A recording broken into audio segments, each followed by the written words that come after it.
Wah gila, pintar banget Pak Fajar ini. Dia selain pintar, dia selain pengamat hukum, dia juga pengamat batin gitu. Jadi dia tahu batin seseorang. But oke, satu yang gue mau koreksi itu bukan kesalahan administratif. Kedua, PPK tahu betul maksud vendor dalam memberikan uang setelah pengadaan itu selesai, ya kan? Nggak mungkin nggak tahu. Uang setelahnya dibeliin motor kok, ya kan? Ninja Z900 gitu, dipakai untuk touring Bapak, ya. Jadi kesalahan administratif jadi Ninja Z900 Bapak. Dipakai untuk touring.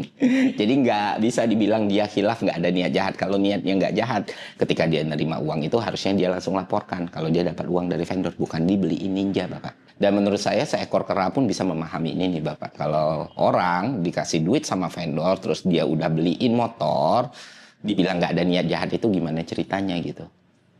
Nggak tahu maksud terselubung itu gimana ceritanya gitu.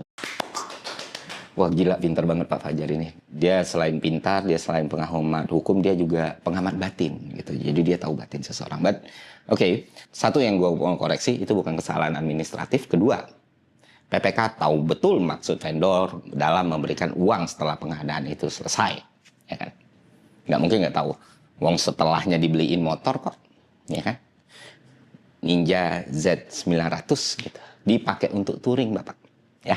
Jadi kesalahan administratif jadi Ninja Z900 Bapak. Dipakai untuk touring. Jadi nggak bisa dibilang dia khilaf, nggak ada niat jahat. Kalau niatnya nggak jahat, ketika dia nerima uang itu harusnya dia langsung laporkan kalau dia dapat uang dari vendor, bukan dibeliin Ninja Bapak. Dan menurut saya seekor kera pun bisa memahami ini nih Bapak. Kalau orang dikasih duit sama vendor, terus dia udah beliin motor, dibilang nggak ada niat jahat, itu gimana ceritanya gitu. Nggak tahu maksud terselubung itu gimana ceritanya gitu.